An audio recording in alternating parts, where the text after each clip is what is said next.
Brainy, Brainy the cat. Brainy the RPG cat. It's a kitty cat.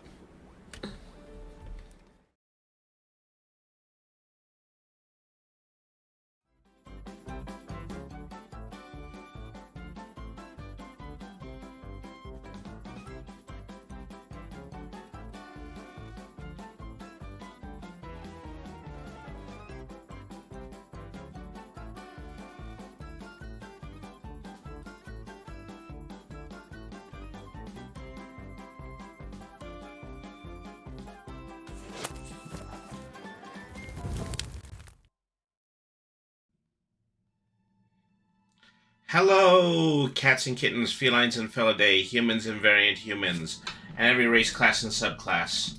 Welcome to another installment of Brainy the RPG Cat. We are going to be reading a little bit more from the Blight GM guide tonight. But first things first is that something that we have to figure out right now is that we have had some goals here that have all been completely and totally decimated by by our current stream for Autism Self-Advocacy Network.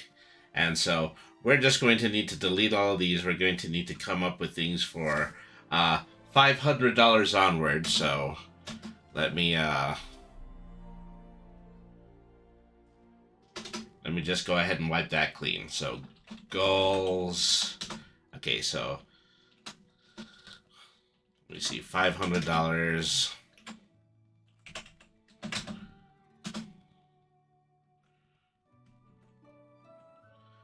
How about we schedule a bad game-a-thon? That's a good one.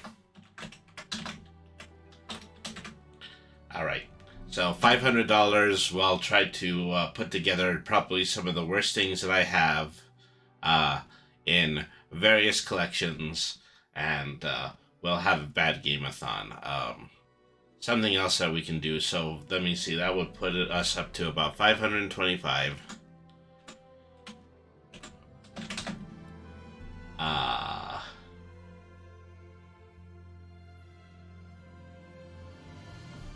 So how about Bean Boozle for every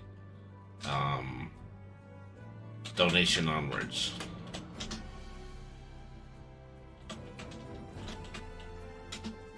I'm just pulling these off of the top of my head.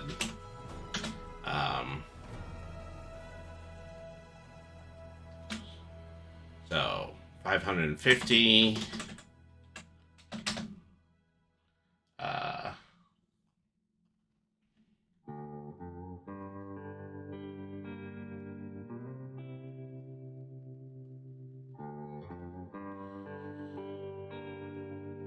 So, increase swear jar to $2.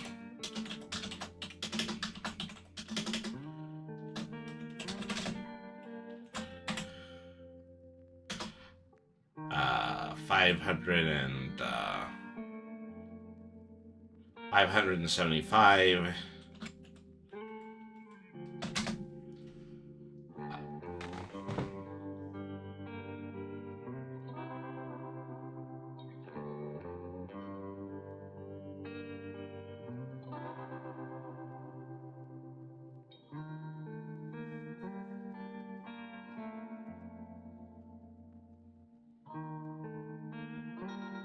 Okay. Read a book of Goblin Fairy Tales. Alright.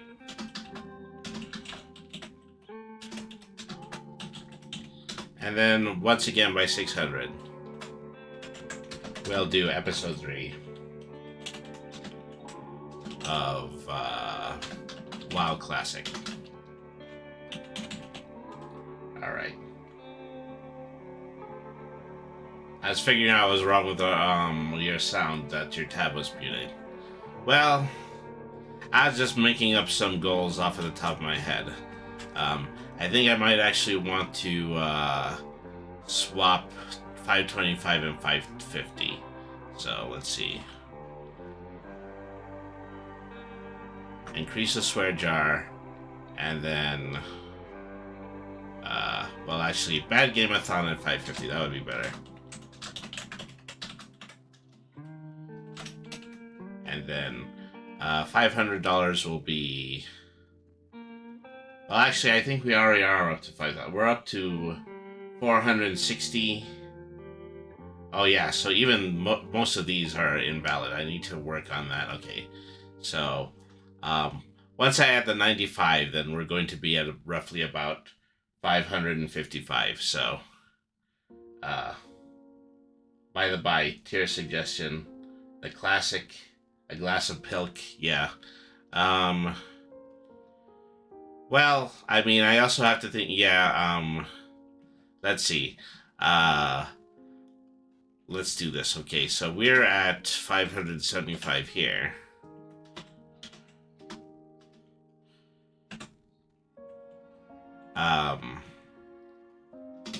It's 575, 600. And let me swap those two. A bad game, increase the swear jar to $2.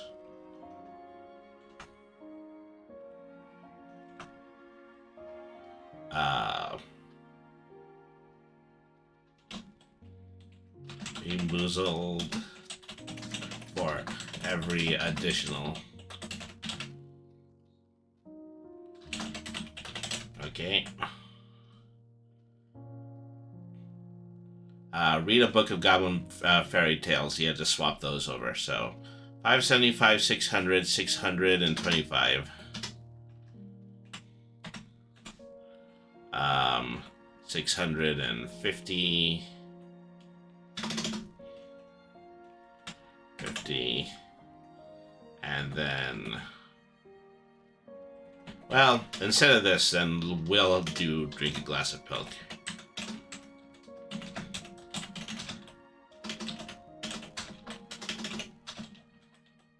Alright.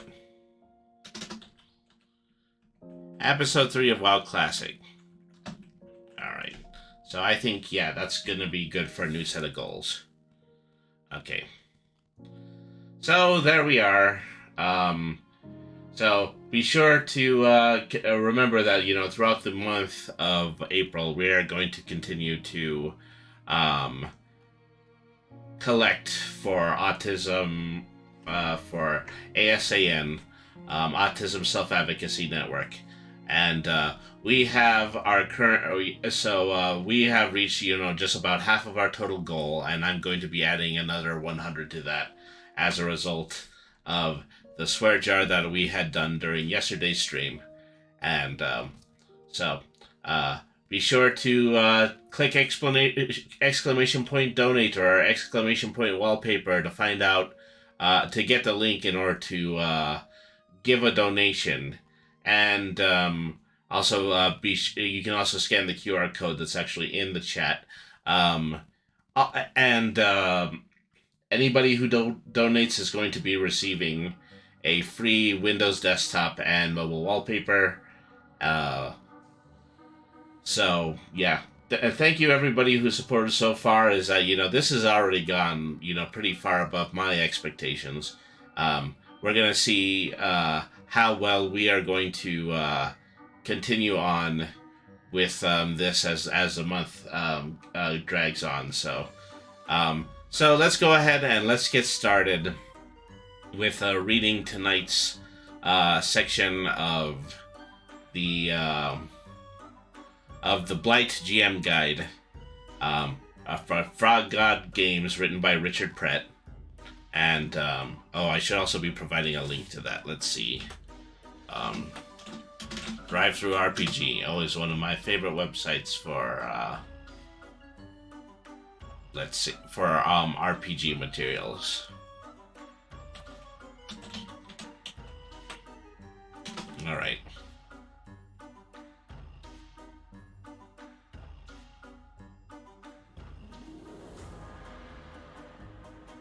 Here we are.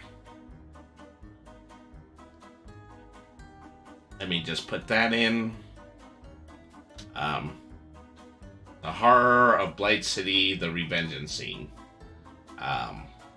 maybe if anybody is listening, they would like to take that one up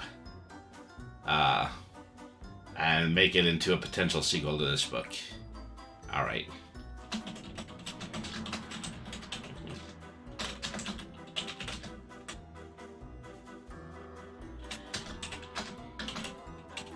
All right. So there we are. Let's go ahead. Let's pin that to the top. Unable to pin. Something went wrong. Please try again. I don't know why it's saying that. Unbelievable. Well.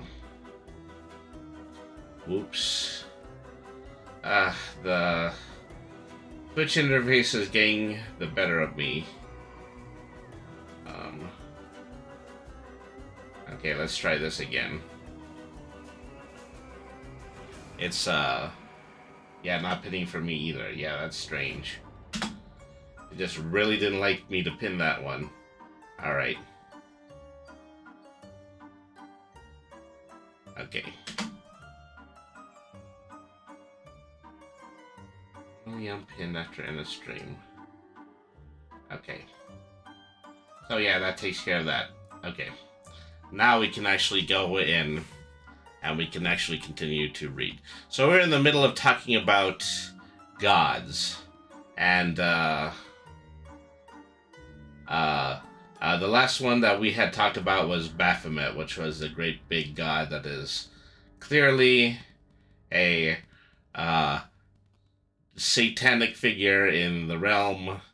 And so we also finished up Mammon, the god of avarice, the lord of the third, whose very name is also a lie. So we're going to go from that to Mithras.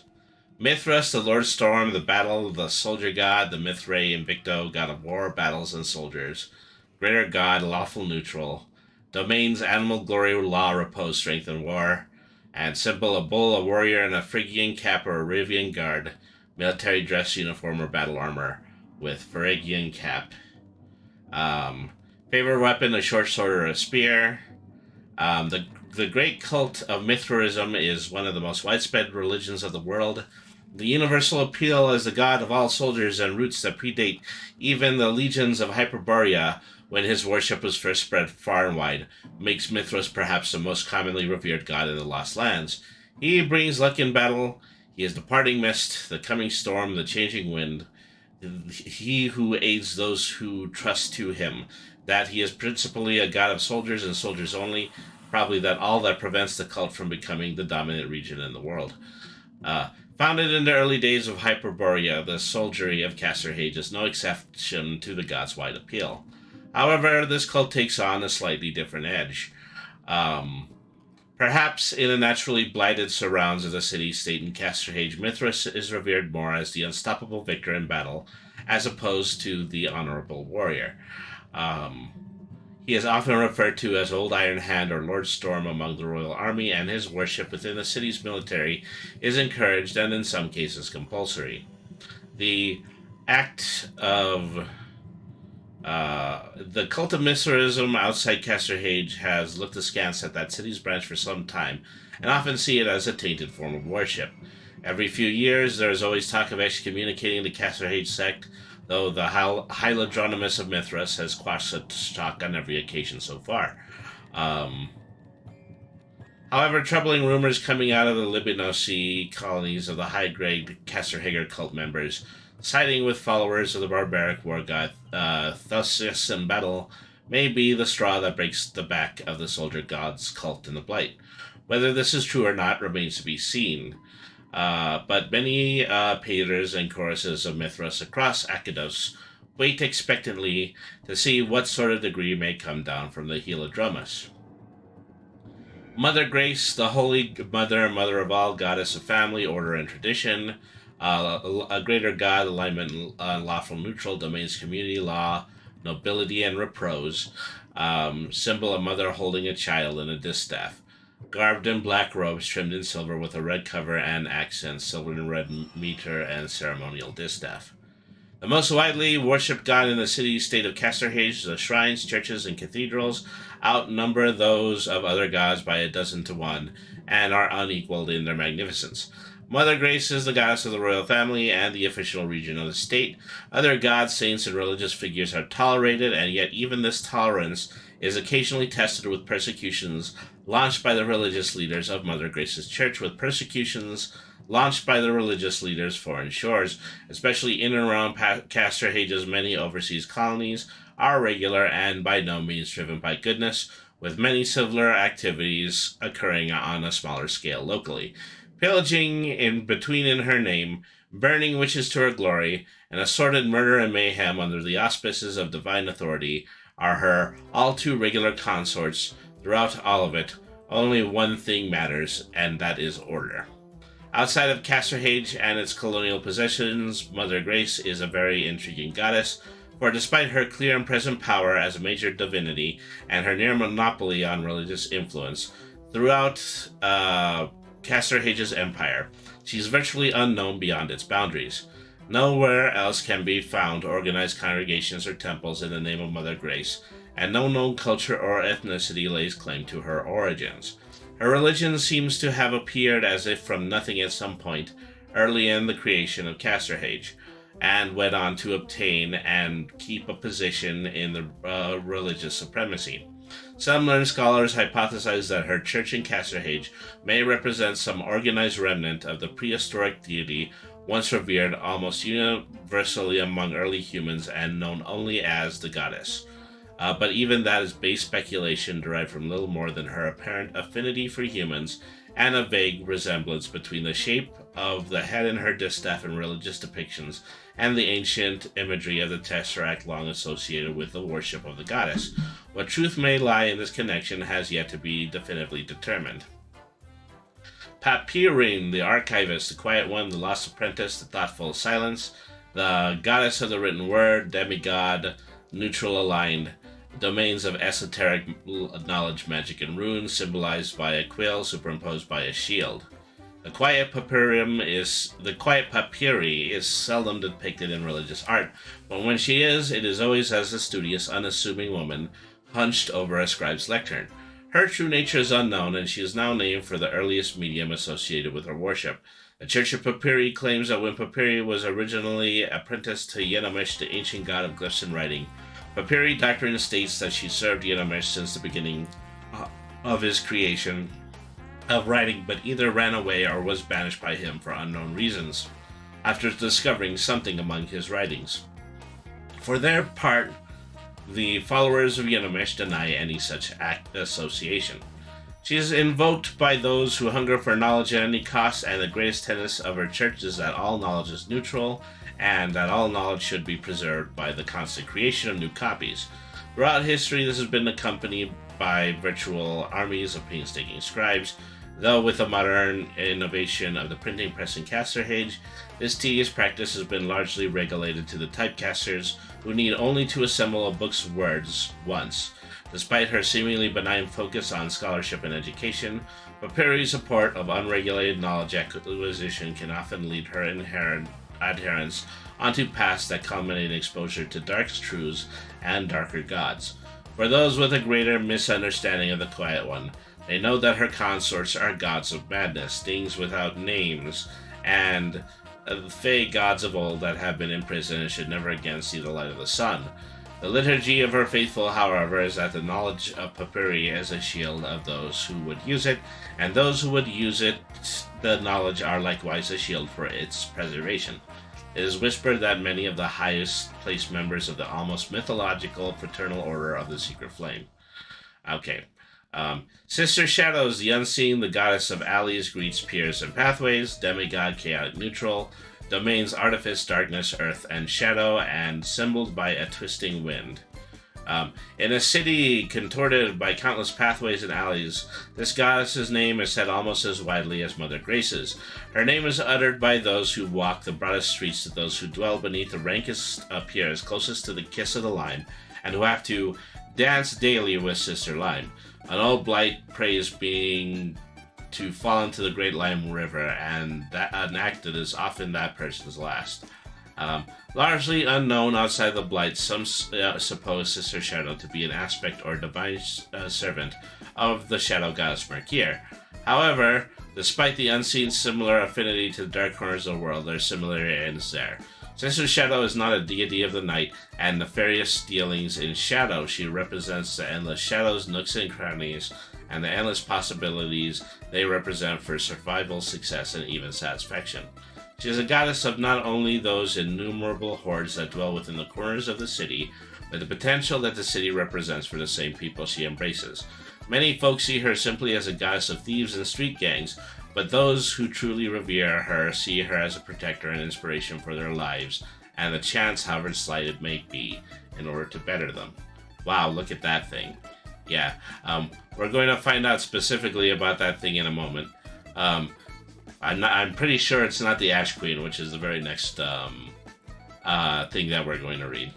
The Ash Queen, the Queen of Horrors, the Hunger, Goddess of Lust, Nature, and Witchcraft, Greater God, Chaotic Neutral, domains of an animal or a beast, chaos, earth, and plant, symbol of a naked woman silhouetted before a full moon. The Queen of Horrors and the eldest god, the Ash Queen's name is screamed by hunters as they take her prey and courtesans as they take their lover. She is all things lust, and like all hungers can be a force of good, of the creation of life, but also of evil, betrayal, lies, and perversions, and sometimes there is less than a nice blade thickness of difference between the two. The Ash Queen's savagery and the wanton celebration of nature at its most brutal and unrestrained.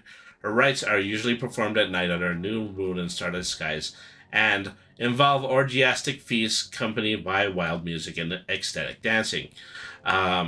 The priests and priestesses, who are said to be unusually fanatical, are naked but for smears of thick marsh mud, clotted blood, and the placental blood and tissues of recently birthed animals or even humanoids when they were available.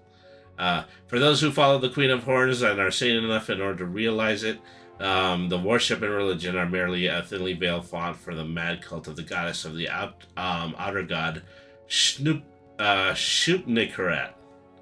Alright. Yeah, super pagan. Well, yeah.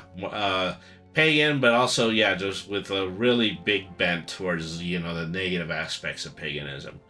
The Horsemen, the End of Days, the Lord of Disease, the Supreme of Daemons, and the Oino Demon. Greater God, Neutral Evil, symboled by domains of death, destruction, evil, madness, and war. Symbol a skull and scythe or a deceased and rotten ram's head.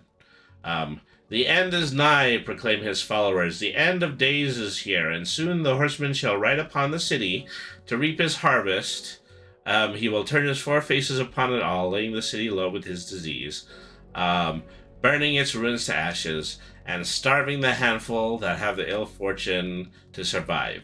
His name is Death, and his only promise is ruin and destruction. Outside of the city of Casserhage, the horseman goes by his more commonly known name, the Oino Demon. His ultimate goal is to bring ruin upon all mortals, and he is patient in his efforts. Though only the insane favor of the horseman's worship, all people fear his inevitable arrival.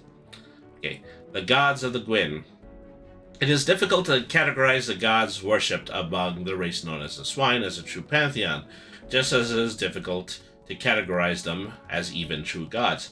Nevertheless, these deities find venerations among the swine population and seem to be capable of granting spells to clerics who worship them, so they're included in abbreviated format. In truth, they seem less like an actual pantheon and more like lesser godlings or powerful outsiders that manage to find a home for the extremely specific and limited areas of influence, and simply latched onto whatever veneration that they could. And they're just represented by this simple two-section chart. The deity of pork, area of concern, the goddess of must, domains of immoralism, animalism, charm, and trickery, and their favorite weapon is a dagger. Or Porfask, the god of wine cellars, the domains of morality, chaos, glory, and intrigue, whose favorite weapon is a club. Alright. The Twisted Campaigns. To some classes, alignment is at the core of their nature. Whether you are a righteous paladin, a despicable rogue, or a neutral druid, Your alignment guides you. Not everyone, however, is so clearly morally righteous or despicable.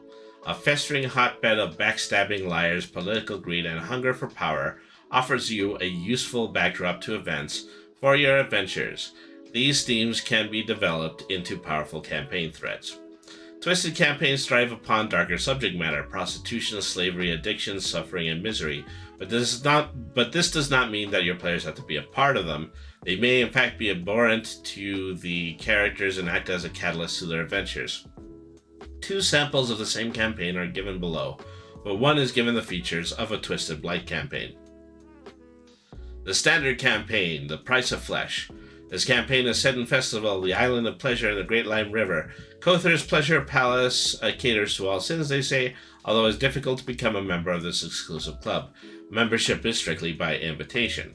The characters are sponsored, be it by a religious group, a cult, or a guild, to investigate the disappearance of Lady Heather McCall, a disowned noble and a lover of Horace Grove, a well-to-do snuff merchant.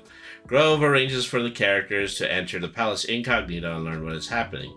The characters discover that Cother is a member of the family, and the were-rat has been abducting specialty victims for the more discerning customers to infect with lycanthropy. He has used the services of a notorious ogrekin abductor known only as the Stalker to snatch his victims. The characters unmask this plot, free Heather, and all seems well. However, the family are extremely angry about the event. Cother was a promising young businessman who is a favorite cousin of one of the organization's more senior members. An attempt is made upon the characters' lives, and clues point back to the festival. Furthermore, threats are made to the character's sponsor, and the matter quickly swells into a ground war between the family and the character's sponsoring group. This escalates, and the characters become involved in hit-and-run tactics against the family, which culminates in a pitched battle under the piers between the characters, their sponsors, and the family. In the meantime, Heather has been infected with lycanthropy, and the aspect of her character and her misery at that event is laid bare. Attempts all curses fail, and she ends up in the asylum. Her lover, Horace, offers a fortune for the characters to embark on a crusade against the rats. And so that is the description of this as a standard campaign. Then we're going to go on, and then we're going to see how it works as a twisted campaign. In this version, events follow along as before, but the characters have a more ambiguous background. The sponsor, it transpires, is the covert ally of a rival were-rat family from foreign shores, the Nettles, intent upon establishing their own pitch-on festival. These sponsors know that Cother is the famous cousin of one of the senior family members. The adventure runs as written by above, but this time the characters do not kill Cother. He is killed immediately after the adventure by rival were-rats. The characters are then caught in the middle of the pitch of battle, where the two rival were-rat groups, both after the blood, the family blame them for the death of Cother, the Nettles intent upon bearing away evidence. The characters must overcome both groups or find a way of playing one off against each other, clearing themselves and securing their future. Vermin of the Blight. It is said that before that the crawling, creeping, and flying vermin that infest the Blight are virtually ubiquitous, especially in its summer months. And although the Blight gains its nickname from the lichen-like fungus of the name that proliferates in the darkest corner of the city, most folk assume that it comes from the blight of these vermin that are to be found virtually everywhere and welcome nowhere. Swarming insects are a constant problem at certain times of the year when weather conditions are just right, but there are some particular types of insects that seem to be unique to the city of Casterhage, or at least never recorded in those locations. Most people think of the spiders when the subject of blight vermin is discussed. The rooftops and the gables, soffits, and spires are overrun with them, and many monstrous sizes. Two varieties of spiders are exclusive to the environs of the city. These are gable spiders, who don't spin webs, but rather construct elaborate lairs and hunting grounds from the garbage produced by the city itself, and the chymic spiders, acid-spewing dream stalkers that seem to physically embody the fear of spiders shared by most folk of the city.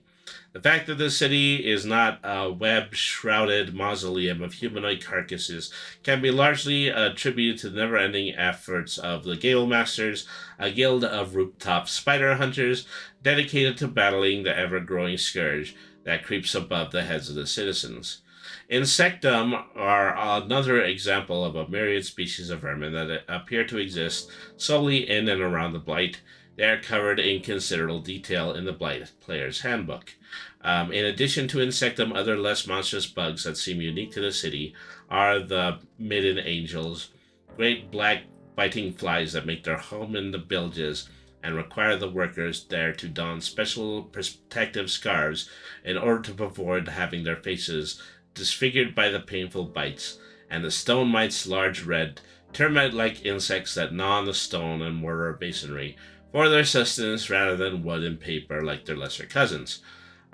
Lighting the streets and many of the homes in the business of the Blight is also done thanks to vermin, though there is some usage of gas lamps along the city. As with many areas of technological advancement, the necessary infrastructure was largely deemed too costly and difficult to install and maintain when other cheaper options were available.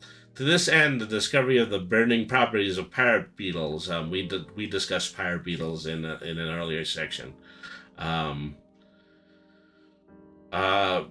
It revolutionized old torches and expensive oil lamps that had previously been used. Pirate beetles are a type of small beetle indigenous to swamplands surrounding the city that have particular flammable properties and make for an excellent torches and lanterns. Pirate beetles are detailed more fully in the handbook. Skylight cockroaches are the smaller, more nauseating cousins of the pirate beetle. These creatures feed on waste and give off an insipid, pallid light when they are awake, though they also extrude an unpleasant odor at all times. Many folk ascribe the unhealthy vapors given off by these insects as the cause of many illnesses among the poor. Silk-like cockroaches are a common sight in poorer parts of the Blight, where, if properly cared for, they can live up to a year. Unfortunately, they have the alarming habit of exploding if their hand carapace is pierced, or sometimes even sudden changes in temperature and in certain conditions within the canker.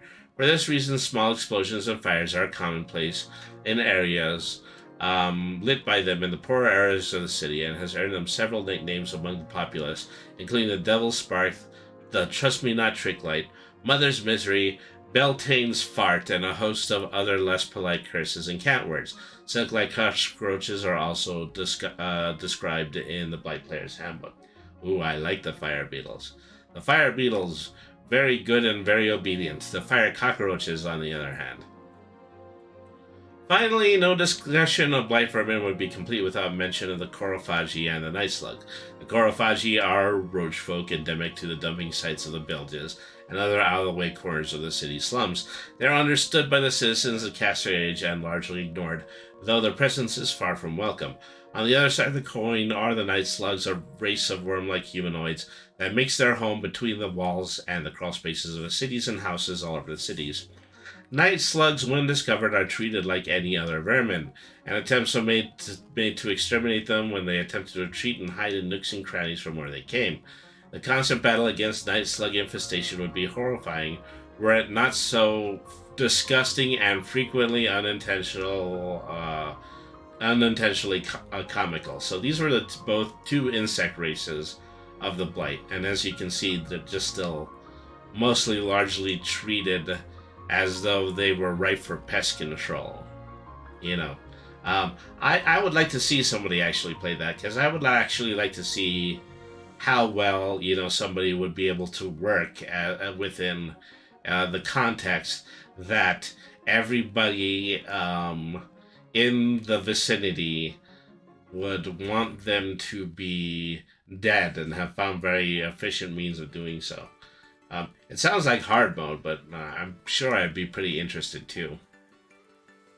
Okay, Blight Adventures. Although specifically focused on the setting, many elements of the adventures proposed below fit into any dark urban campaign.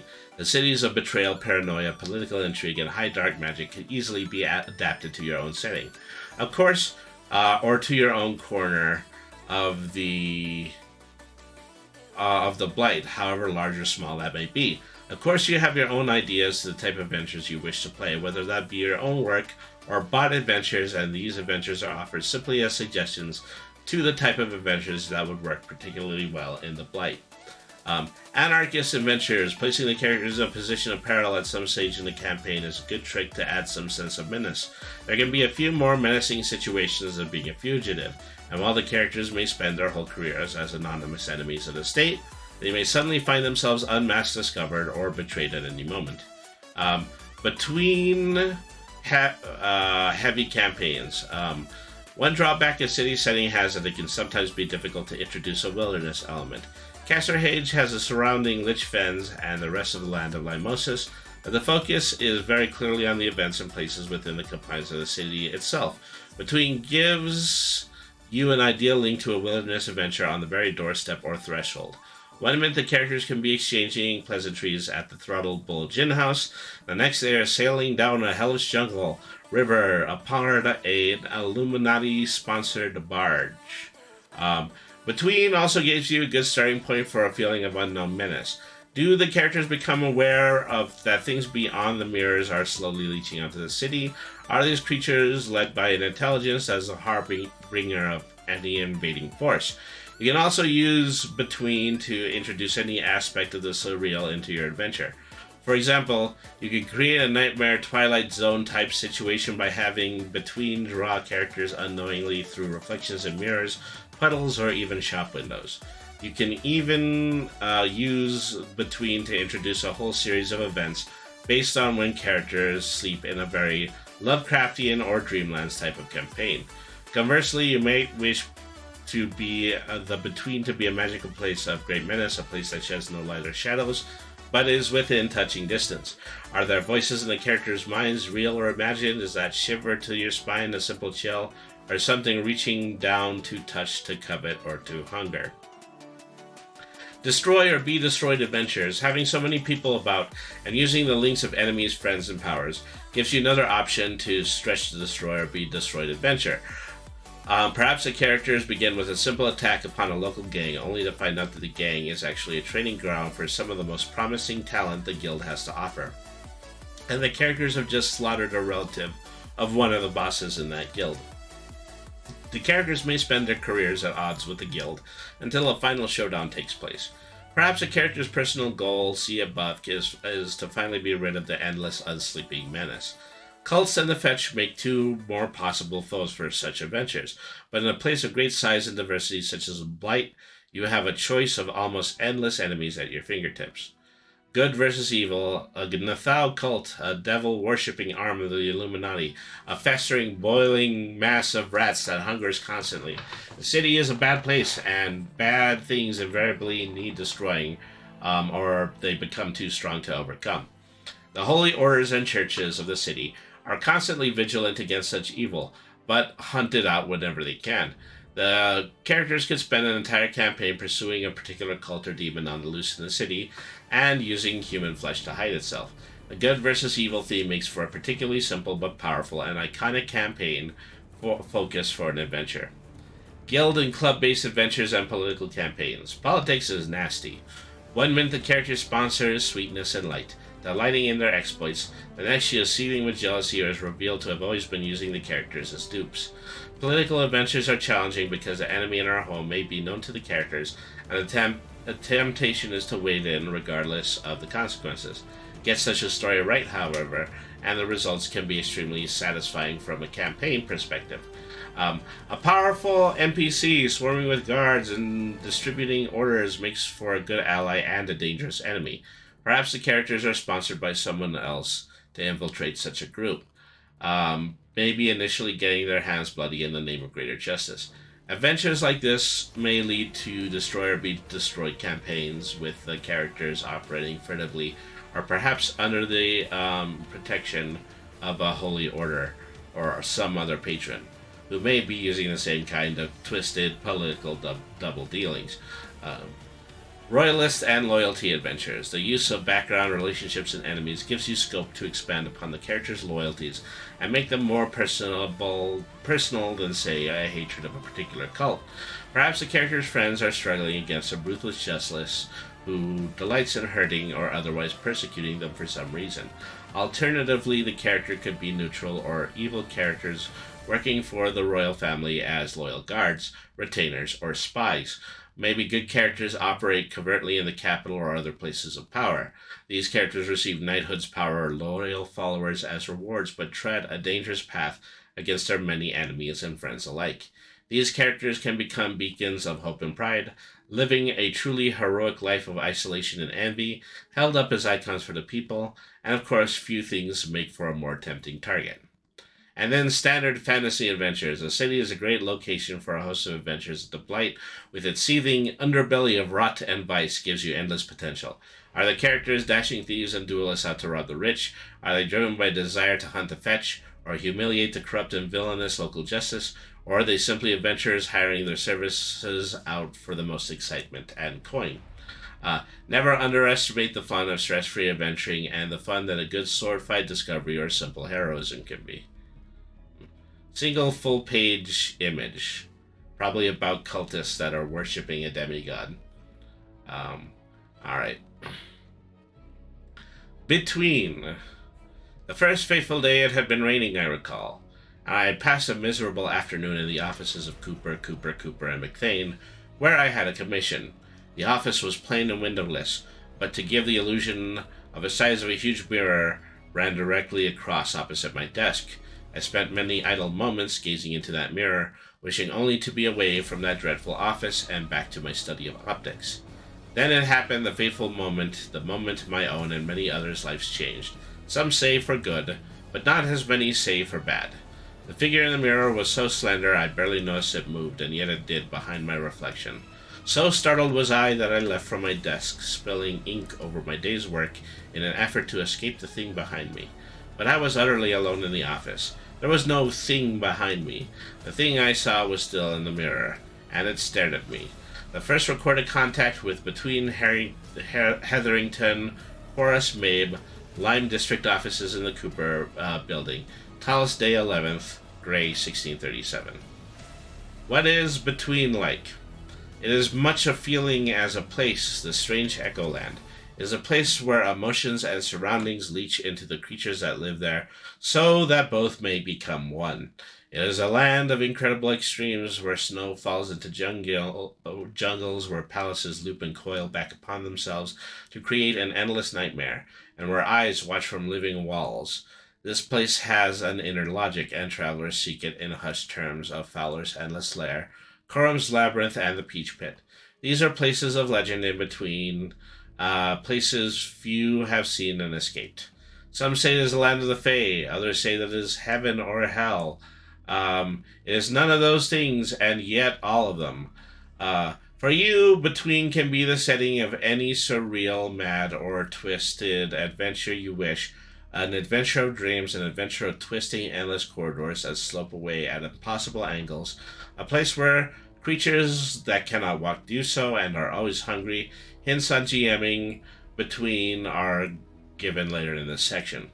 Of curious mirrors. The first few incursions into between are brought about by accident, a normal mirror or a reflection in an ordinary arcane place, creating a portal between two places, hence the name that has already been applied to the lands beyond the magic mirror. However, once properly understood, the art of fashioning magical mirrors, often called mirror portals, sometimes big enough for a person to slip through, was born.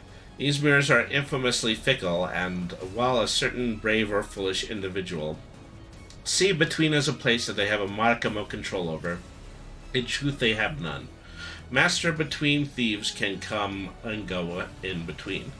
But their entrances are like wounds, soon healing and potentially leaving the villagers stranded.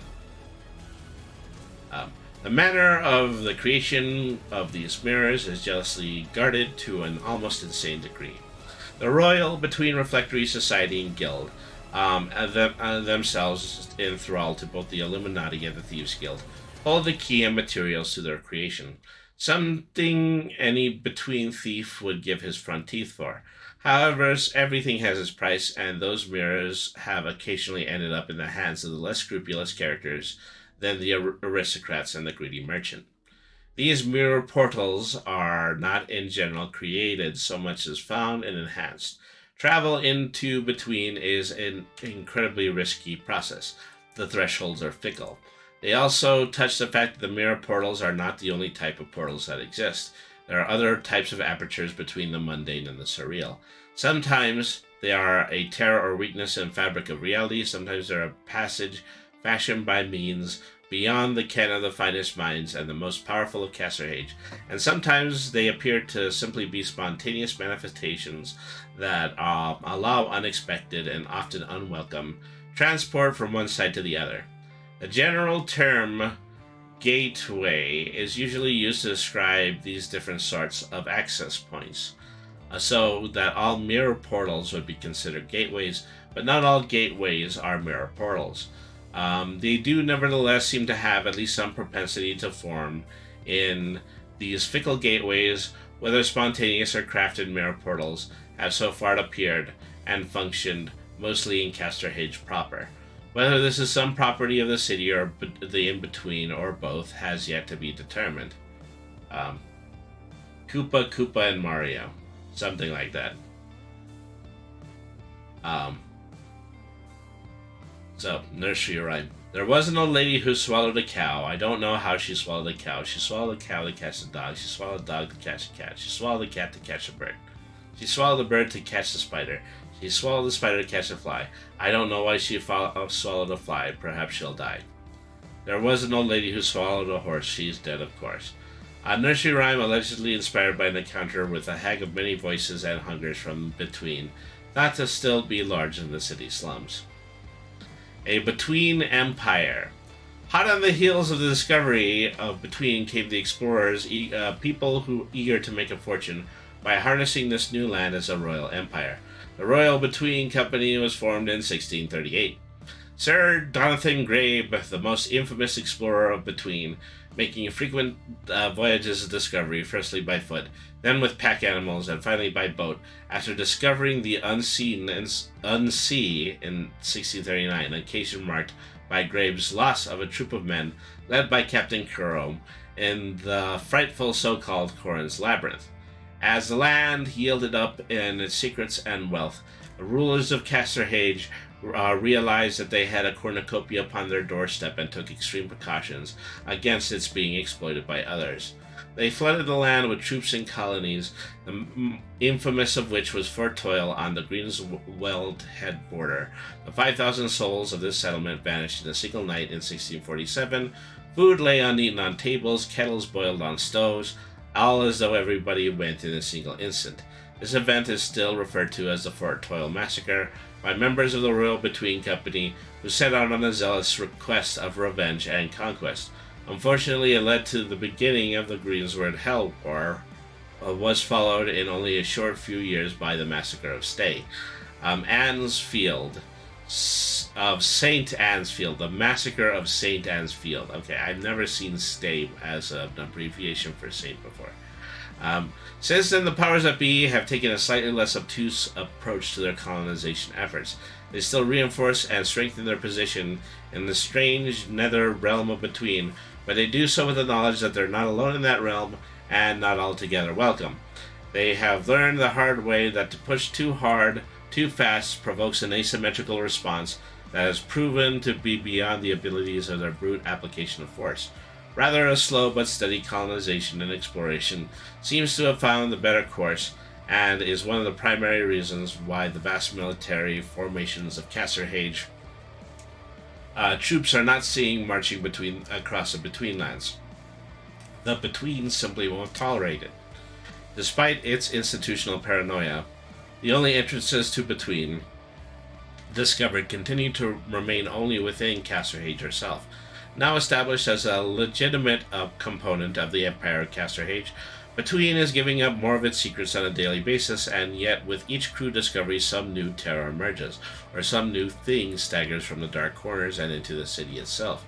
The alarming increase in creatures from Between walking into the city streets of Casterhage has been kept mostly secret by the powers that be, although rumors are beginning to circulate on the streets. Between realms seem to be fractious, and whilst the intelligent creatures inhabit some, others are completely wild. However, even in those places Where intelligent creatures are found, they tend to hunt in packs and can mock or imitate the invaders. Civilized creatures that are organized into a true society have not been encountered. Rather, the most advanced between creatures seem to be mocking echoes or caricatures of men and other humanoids, almost as if distorted reflections seen in a flawed mirror. What traces of older civilizations have been found so far in between have been in the form of decayed monuments or disjointed tales, so fractured and superstition-driven as to pose no serious threat to Casterhage colonial ambitions. More troubling to the city is that things are coming out of between seem to be leeching the very thoughts and essences of the Blight, and its inhabitants into mocking manifestations of their animating spirit. This is all the more disturbing as it seems to be the only dark side of humanity that has been manifested. The Illuminati and Between Companies. Their tentacles and claws grip into every part of the city and between beyond. The Illuminati have been quick to seize opportunities to set up their own secret colonies in between, and it is speculated by those few who know that their unbirthed magic known as the Staff of Life and the Elixir has its origins in the dark places of Between. In addition, the rise of a new group of Between specialized wizards called Mirror Mages is likely the result of the influence of the Illuminati, and is thought that most, if not all, Mirror Mages are in fact in the direct employ of the Illuminati. That the Illuminati has control of parts of Between is not in doubt. The questions are which parts and why. Their efforts focus on the barnacles and great docks, where the transient gateways come and go with incredible and alarming regularity. Lurking greed is behind this great levee wall. The barnacles are seething with industry and greed. The official Casterhage presence in Between is represented in two primary companies and their subsidiaries, though without a doubt the Illuminati secretly exercise partial or even total control over these consortiums.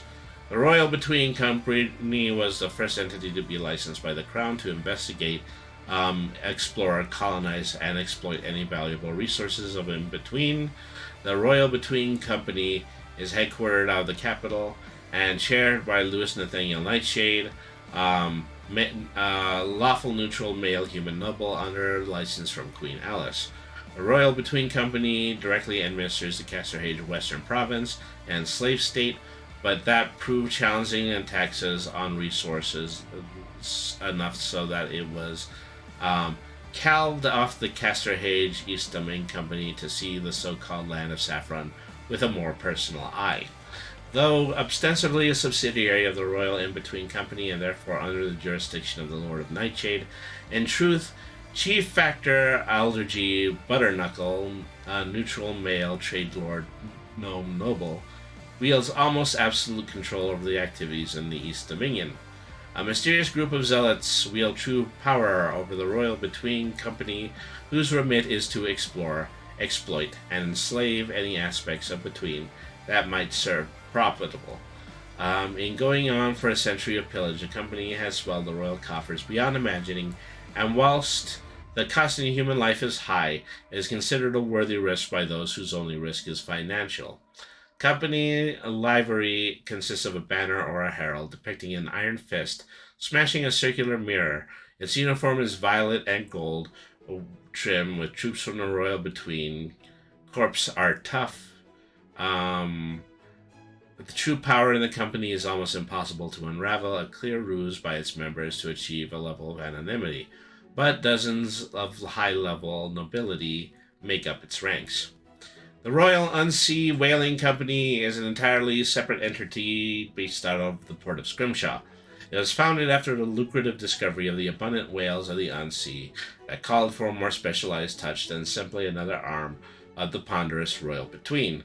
The history of the Royal Unsea Whaling Company is more tumultuous, and the control of the company regularly slips between certain powerful families of the town bridge through political maneuver and counter-maneuver, and more frequently downright skullduggery and thuggishness. It has recently passed into the hands of the Darnell family of Town Bridge, but that oversight seems destined to be short-lived. Despite the constant change in family control, through it all, the company has been capably managed by the Governor of Scrimshaw, the Lady Constance Thorne, neutral female human noble. Outposts and colonies. While various groups, most notably the Illuminati, have established a number of secret outposts, the following are the most notable between locations that have seen the stamp of Casterhage habitation. The Casterhage East Domain, the Land of the Saffron, the Casterhage Western Province, and the Slave State, aka Hope, Hrondhus, Malin in Between Mine Number 1, Scrimshaw, and the Mire Between. Each is detailed further under the Betweenlands of the Unsea below. Okay, another quotation. My first glimpse of the Betweenlands almost left me insensible. Here indeed was Cornucopia, the land of plenty, the palace of milk and honey. The far side of the mirror was like a place of impossible life and noise and sense. My senses were assaulted from all sides. I first entered the mirror of the room I set forth from. This was an ordinary-looking replica of the room from which I departed, save that it was aware.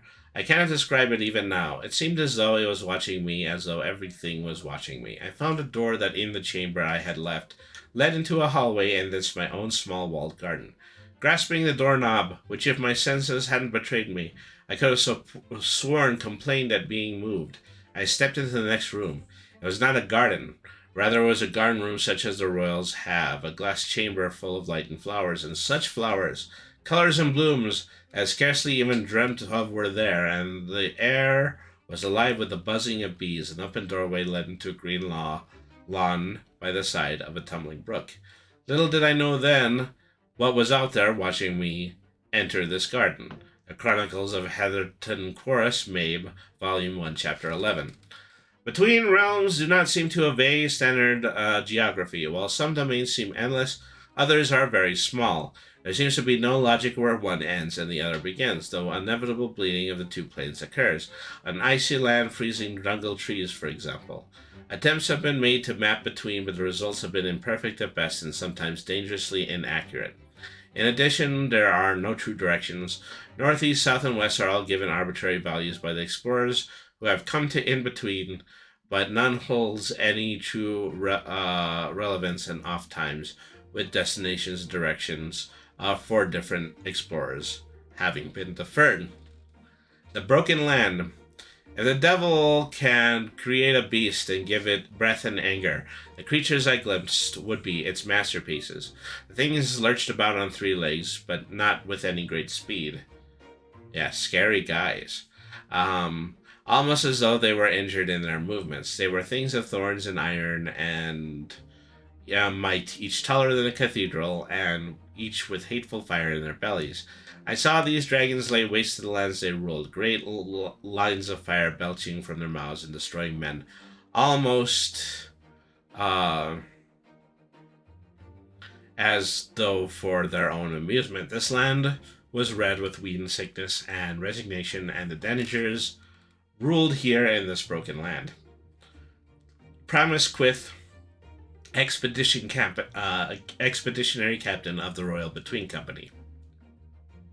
A large stretch of dragon and worm-infested wasteland extending along one of the borders of the known areas of Between.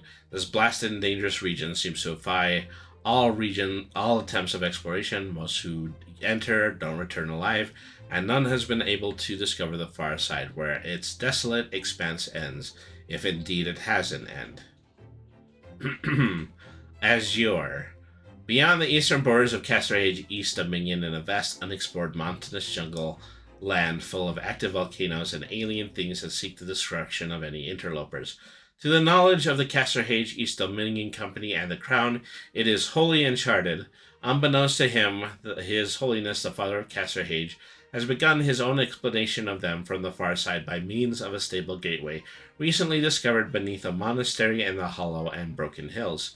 This gateway gives ships access to a Sargasso Sea called the Sea of Mists and Creeping Things, after which a week's voyage in any direction brings the vessel to the eastern shore of the Betweenlands at the foot of the mountains, where a small port and outpost called Providence has been established.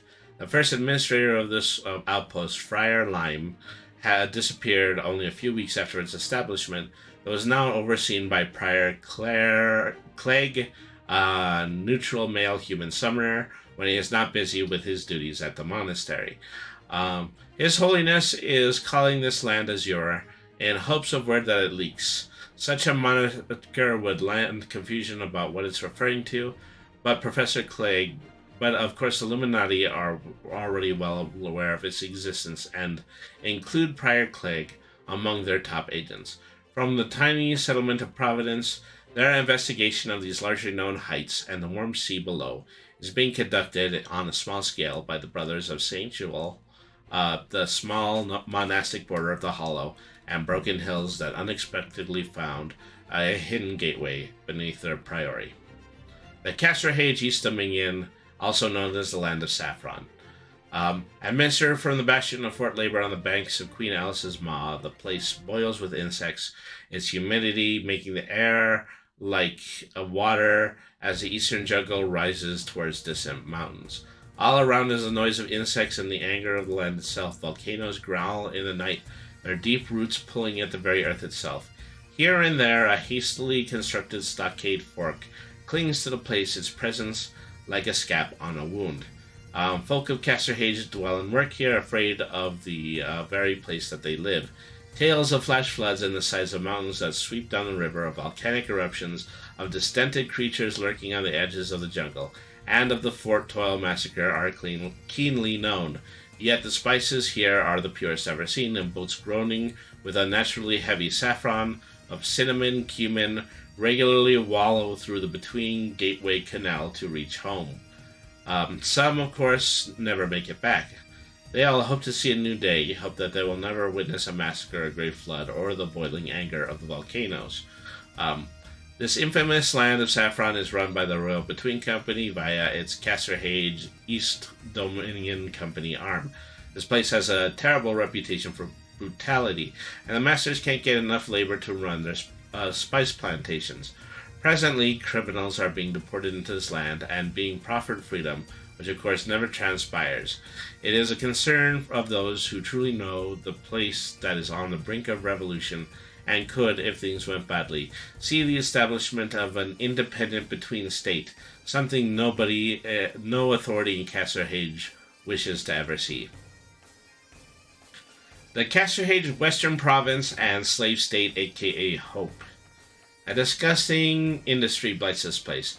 A land where man has lashed the land into some sort of temporary submission. Cotton plantations, rampant growths so wide as far as the eye can see, are being harvested by bands of sickly-looking people. Their hands and eyes and frames tell that they were once for Casterhage, but their tale is all too common. A harsh sentence for a petty crime mandated years of labor.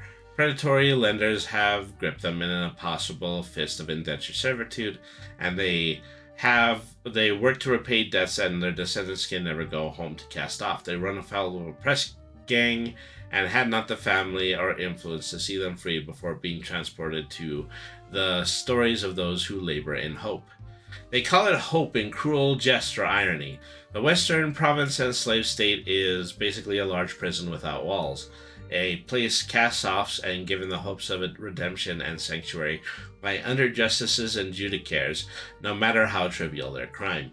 And they happen to be caught when a ship is ready at the Great Docks. Chances are they will be on it or face the gallows. Settlements scatter away from Hope, the bay where new ships arrive and disembark from the fickle gateway beneath an overhanging for rock bearing the ill-named township of Port Welcome, itself the home of a great lantern to welcome shipping by night. Hope is a den of thieves and slavers and greed and wallowing sin. The imposing walls of Fort Industry overlook the town and sprawling plantations in the surrounds, keeping a grim eye over its charges. The Queen has a personal fetish for this place, having once visited in her younger years, and has decreed that it will succeed and be an example for heathens across the lands that Casterhage and Mother Grace are the only true face worth aspiring to. The main outer colony, Grace, lies a few days' sailing. The Western Province and Slave State is less explorer-centric than its settler settlement of the Casterhage East Dominion, and far more ordered. Visitors are not welcome, and intruders, called stowaways by Duke Mandrake, who rules from his seat at Fort Industry, are hunted. 13 overseers rule the other plantations here by the authority of Duke Mandrake, and these plantations are separated by perhaps 50 miles apiece. Beyond that is a nightmare of the Greensward Hell. However, between these great cotton plantations, the land is not much more forgiving. Here is those great cotton plantations. The land is not much more forgiving. Here is not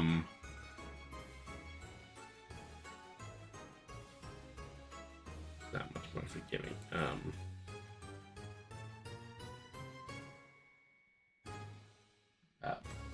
Yeah, I temporarily lost my place. Okay. Rough roads link the outlying settlements to grace, where the higher wild corn encroaches constantly, and small armies of men toil to keep the wild undergrowth at bay. Their task focuses slowly on a few pathways. What lurks beyond is left alone. While clearing the pathways was relatively easy work, there are those who are snatched while they toil and never seen again. These are the kinds of tales about what lurks in the cornfields. People mention long knives-sized hoods, things made of sack and voices that sing sad songs of home lost and travelers who go missing. The Eastern Jungle.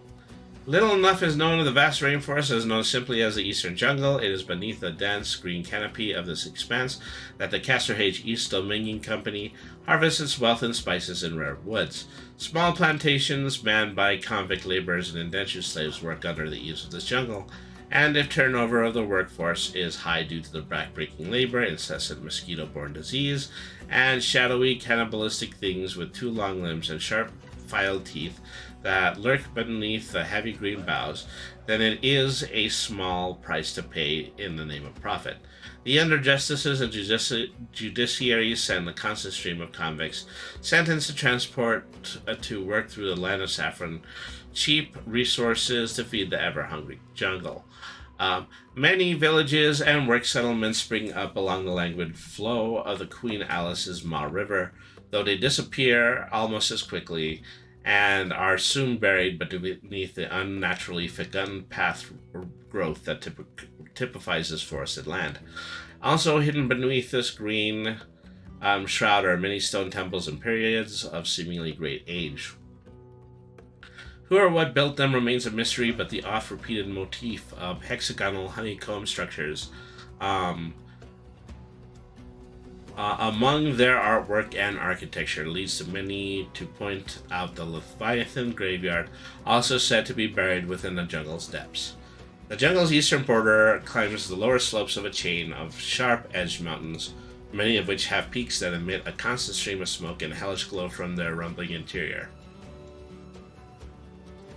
Earthquakes are not infrequent and sometimes devastating to the communities along here, and the river of mountain slopes, as flash floods and rock slides, quickly do what the denizens of the jungle tend to handle in a slower fashion, the eradication of interlopers. Alright.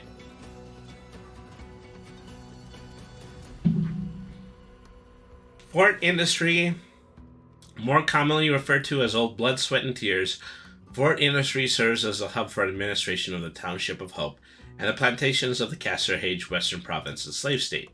It is the hastily constructed replacement of the ill-fated and abandoned Fort Toil, ruled by Duke Mandrake, lawful evil male human knight, the Queen's third cousin once removed.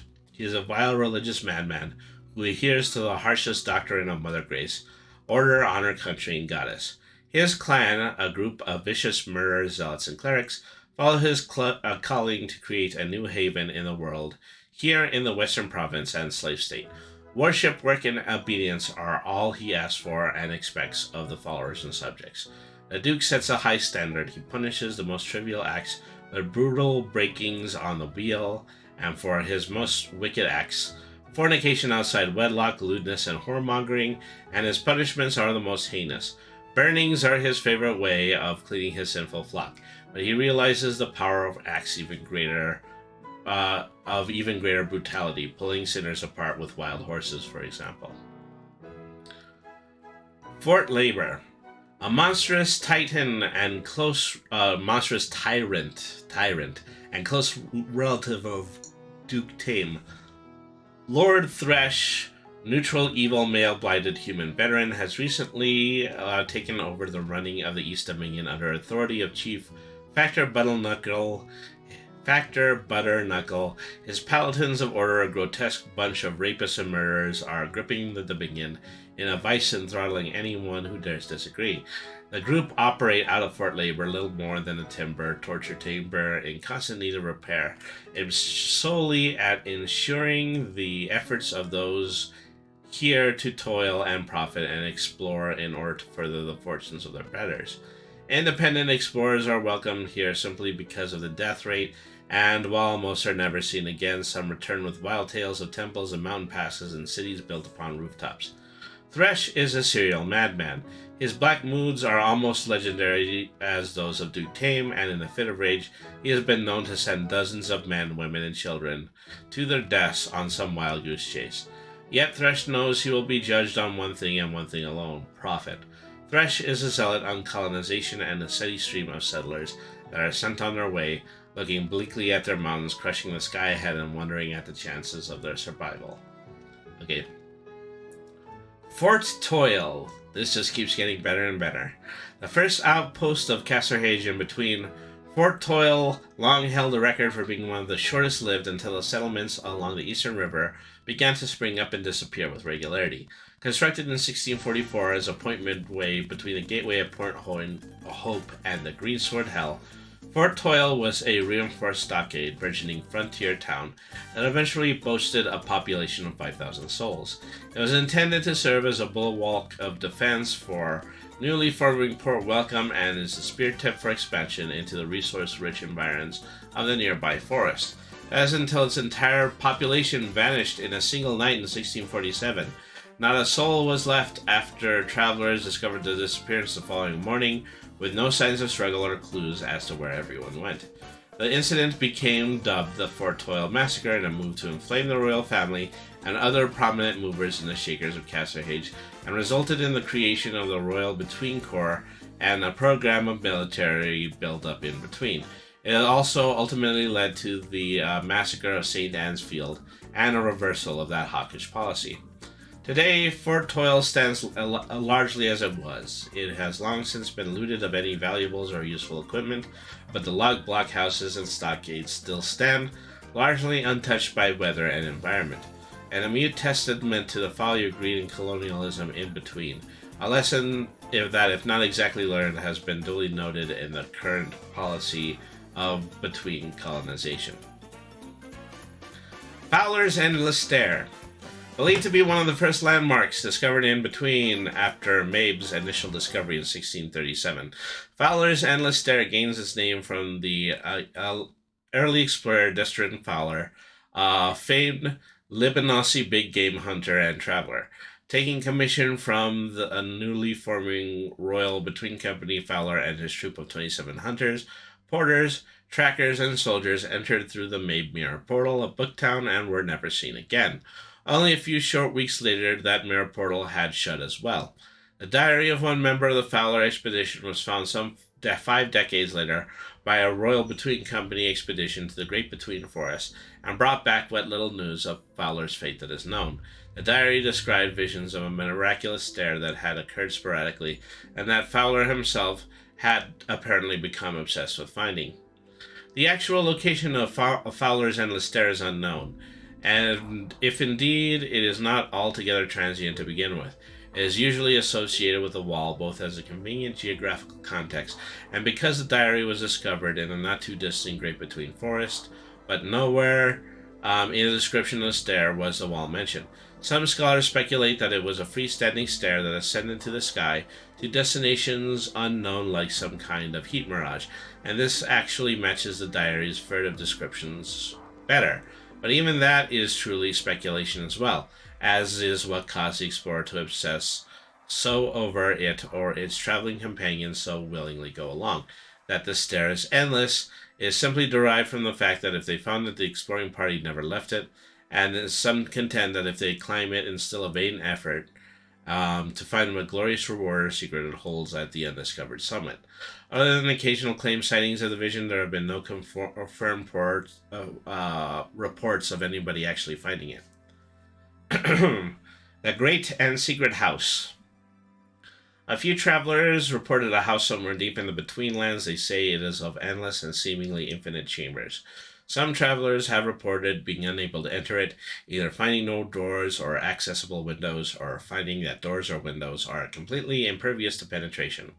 Others have reported being able to easily enter it and explore some of its vast interior, though these report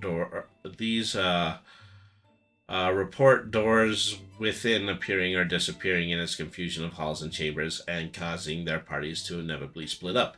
In each of these cases, one or more members of these groups never emerged again. No one has been able to determine why some groups are able to enter and others cannot, but speculation runs towards the subsequent appearances having a strong connection, as if the house sought to claim certain individuals and allow them as a means to enter. Usually, who is master of this house and what purpose is remains just one of the many mysteries of In Between. Okay, the Great Between Forest, aka the Unquiet. The Great Between Forest, or the Unquiet, is known to those who have had the misfortune to spend a night encamped. Within it is a vast swath of woodland that covers what is often approximated southern extent of the Betweenlands. The forest depths are unplumbed and unknown, and are rumored to hold all manner of creatures and horrors, from wolves that talk to dead that hunt. And anyone who has experienced that forest at night has made mention of the susurrus of trees, a constant whispering sibilance, as if each trunk was awake and watchful, sharing its secrets and murderous desires within its companions. That many kinds of intelligent plant life, including tree ants and scythe trees, have been encountered within only adds to this feeling of the forest as a single waking entity, only biding its time until it turns all against who would dare encroach upon its borders. And how, okay, the Green Sword Hell. Yeah, I think that's the way I would say. Sibilance. At least it's not shibboleth. Okay, the Green Sword Hell. The jungle is said to be alive in a singular sense, a fact possibly borne out by the tragedy of Fort Toil, the original outpost linking Between and the Blight. Explorers head off weekly to the green depths to seek wealth, to search for the fabled cities of secrets, and to hunt. Many never return, and those that do are sometimes broken men who swear to never venture into the green again. Yet still more go, for every expedition is driven by the tales of wealth. Formerly claimed as territory by Castor Hayes, the fringes of the jungle now has several cotton plantations established, and these in turn are manned by slaves under the protection of the Illuminati via the Royal Between Company and the Castor Hayes Western Province and slave states. If the insects and the sickness don't get you, if the strange creatures that plague the lands don't take you and consume you, and if the greedy does not stab you in the dark for your shoes or want of a water skin, you might live another day here, and each day could be worth a fortune. Okay, Hrandhus. The Hrandhus is considered to be the last mark of civilization upon the Betweenlands beyond which lies only wilderness and madness. The inn is constructed in the elaborate alpine style of the Yulbeck Vale and is owned and operated by the expatriate Balisman Yunder Gigri, a male human warden who has managed to live in the shadow of the wall, nearly unmolested for 20 years. The Hus is staffed solely by Yunder's wife and 3 children and 1 Ashurian slave named Kelmet, a denizen of Lang with the following changes: alignment as neutral and disguised as a male human. How he managed to build this establishment and how he supplies it is a mystery to the few folk who come this far, as the lone guest who has resided here for the last 14 months. A thin, pale stranger calling himself Etumo, chaotic neutral male vampire, but most assume that the Balisman must be running from something. Only the very astute notice the lingering looks that occur between the Wan guest and Yunder's young wife Ingrid. Getting some crackling and garble from your end. It's minor, but it's here. I can only imagine. My AI is running. I honestly think it just kind of might be a cable running against a microphone. Can vampires be not evil? They could probably be not evil, but it would be very hard for them to not be chaotic. Okay. Yudu will keep any guests who can pay and abide by the rules of peace within the husk, but has been known to bring in those who need, who could not pay at the time, but were in dire straits. Though in these cases he always extracts a promise of future service, none of which have been called in to date. The husk has rooms to accommodate 40 guests in a stable for a score of mounts. The fare is simple but good, with a plentiful supply of good Yolbiak beer. Atumo hires out as a guide for any who wish to explore the nearby wall of the forest at the rate of 20 gold per day, but few take the intense man up on the offer. Land of Hateful Things. This place is said to be a dark fairyland, a place where the essences of children's nightmares are taken and given flesh. The few who have managed to glimpse upon it from afar having seen a number of children wandering within its sometimes idyllic, sometimes horrifying landscape. Some of these children have been recognized as missing persons who disappeared from their homes in the night. The fact that some of these children disappeared decades or more ago and seem to have not aged at all when spotted again causes great concern and speculation among those who have received these reports. None of the reports of the missing children's whereabouts has yet been made public knowledge through any official channels, though street rumors sometimes run rapid. In addition, no attempt to make contact with those children has ever succeeded, and those who have tried have invariably disappeared. The truth of the matter is that the Land of Hateful Things is the dominance of the Harvester of Cribs, who brings those that he does not immediately devour to this place to dwell thereafter. Why he would do so if he is even the actual ruler of this dominion remain very much in question. The Land of Long Night. This realm is a place perpetually shadowed, where the dead walk under a black sun. It is a place haunted by ghosts and tragedy, where the land itself is an undead spirit that aches for rest and longs for vengeance against whom and for what it can't even understand. The lands of the Echo Queen. Travelers report that somewhere Travelers report that somewhere within between there exists a kingdom that is dual yet mocking version of Casterhage and its environments. Herein, a grotesque queen rules her subjects with an iron fist and has a fanatical group of loyal soldiers at her call. This land is occupied by a plethora of enlarged and awakened animals, trees, and other horrific creatures. A great forest extends upon the borders of the kingdom, and twisted creatures live therein. These creatures, despite their horrific and multiple forms, are also intelligent. Some wonder which this image of which so dreadful is the royal court of the Blight. Regardless, this land remains frustratingly elusive and has yet to be discovered by those who are actually seeking it, rather than those who just happen to stumble upon it. The Leviathan Graveyard. Little is known of the Leviathans, great indescribable beasts of mundane worlds distant past, also sometimes known as the Ancients. The role of these vast behemoths is unclear in the history of the world, as they do not appear to have even been a type of dragons, nor do they conform to the physiology and structure of great thunder lizards, still found alive in some parts of the world today. They appear to have been a wholly different type of creature, equally as primordial as both of the others, but much more alien with a greater diversity of form. The fossilized remains of such creatures have been found throughout the known world, but the city-state of Casterhage produces the highest concentration of discoveries of anywhere. Part of the mystery as to why this may be answered in the sunken valley that lies below of the jungle river here. The fossilized remains of hundreds of creatures known as leviathans can be found on the eroded embankments and gullies of the stretch of the river, and in forms more varied and size unequaled in the mundane world. Whether these creatures came collectively to this spot to die untold millions of years ago, or merely present in this location when some catastrophic event occurred that caused their simultaneous deaths, is uncertain.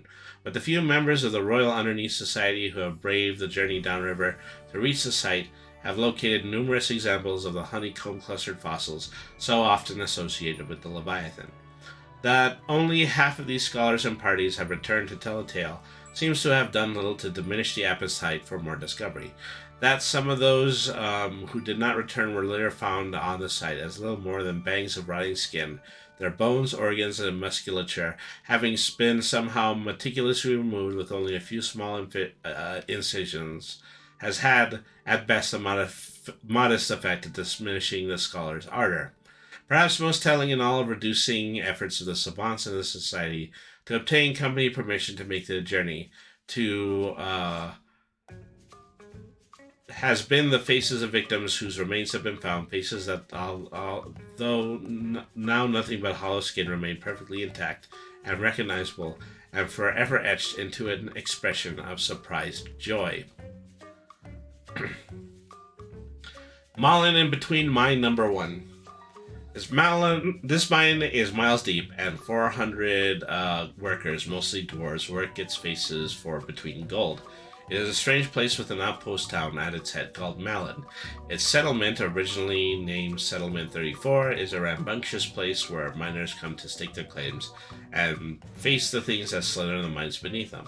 It is overseen by the Royal Between Company foreman Boss Wrath, lawful evil male hill dwarf veteran, a surly and cruel dwarf who astonishingly claims hobgoblin ancestry and gets into many bloody brawls with those who dare mock his claim or deny it.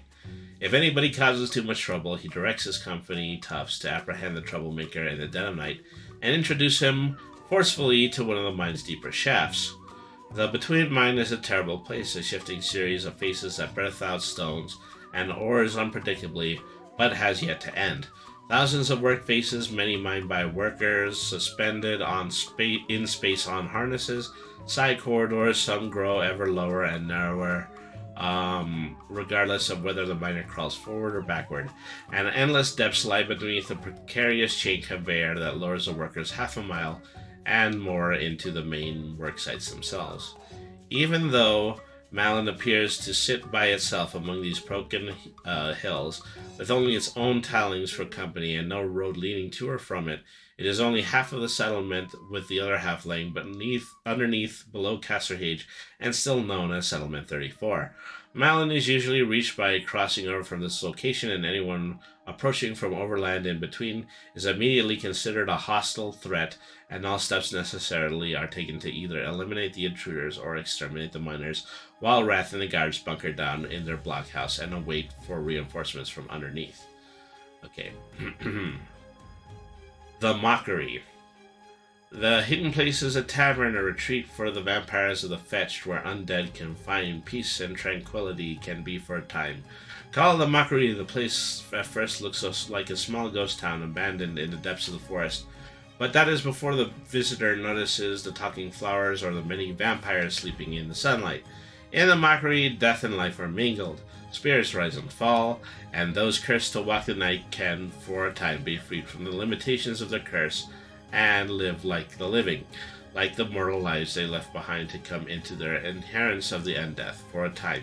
But even the Mockery cannot be tolerated for long by a visiting vampire. For the longer one stays, the more one is changed. The spirits of the place speak through the soil and the plants, making promising, stripping away their minds, their wills, and their personalities. A vampire who stays too long in the Mockery goes to rot, they say. His flesh becomes gray and hard, his joints stiffen into gnarled poses, and the light of awareness leaves their eyes. Some of the tangled trees around the town have strangely humanoid forms, and the fetch point to these as examples of those who have gone to root. That these few people grow new green shoots is a mystery to even those most well-versed in the place. The ruler of the Mockery reigns from a courthouse who's overgrown with vines and old trees. She wears the robes and wig of a crown justice of Casterhage, and sometimes refers to herself as the Fourth Bench. She is Perdition, dread queen of Unbreath, and she rules the Mockery in names of her master Blight, and guards the secret of the gateway that connects her place to the artist quarter of the city-state. This ancient vampire has proven to be immune to the influence of this place, and this is well known to the Fetch and her accounts for her position of authority. Secretly and unknown to her for the Fetch, she has become a puppet vessel for the powerful animist spirit that infests this place. Only the strange dreams of dominion and sunlight that she sometimes experiences provide her any insight that all is not what it seems. Ooh, gnarly. Well, definitely a lot of creative uses of a dark campaign occurring right now. The mire between. It is almost passé to say that the soggy marshland is alive. Certainly the sanding stones within its green, fetid depths are known to speak as they sway in the colossal floating bog. Things live in the mire between. Bad things, although the recent regional governor, Lord Henry Bragmire, chaotic neutral male changeling Talamancer, laughs off such tales. His manor house sits at the edge of the mire between, its wooden siding gouged by the effects of the damp air and the frequent mists. Out in the mire between, beyond the grounds of his estate are hidden tombs where contents have made men rich. Lord Bragmead charges a high price for his hospitality and guides you into the mire, but without them, successful entry is nigh impossible. The Peck Pit. P-E-C-H, Peck. Like the Fort Toil Massacre and the Massacre of St. Anne's Field, the Peck Pit is the site of a tragic loss of life early in the exploration of Between. Intrepid explorers managed to blaze a trail across the uncertain terrain between the Casserhage Western Province and Slave State and the Casserhage East Domain. With the rise of the first Green Sword tyrant, the Mad Monk, England of Secretary arose and threatened the plantations of the Western Province with annihilation.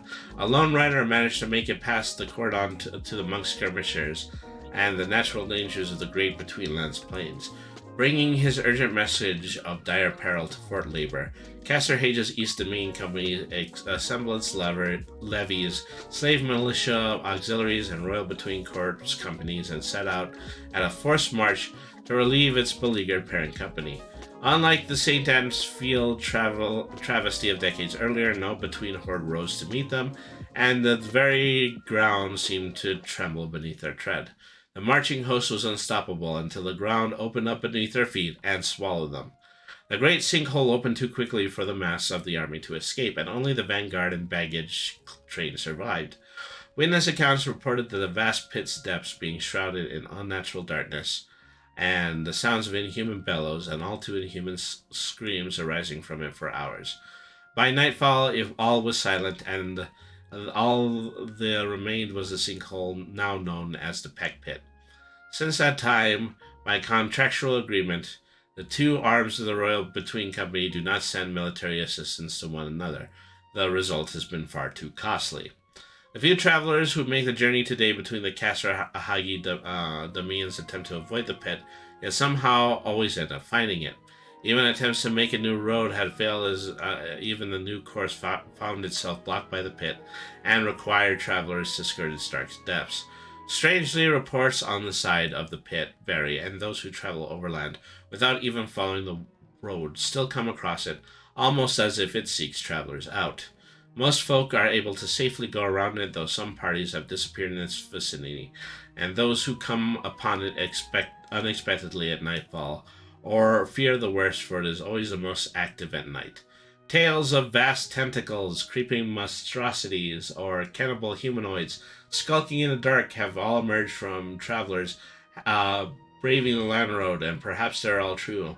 None have braved the depths of the pit to know for certain what dwells within or how deep it goes, but all assume at the very least there awaits an undead army whose marching tread can still be sometimes heard echoing from the mouth of the shaft. An army that, should it ever find a way out, will undoubtedly continue its march to the Western Province and bring sword to flame to a war a century over.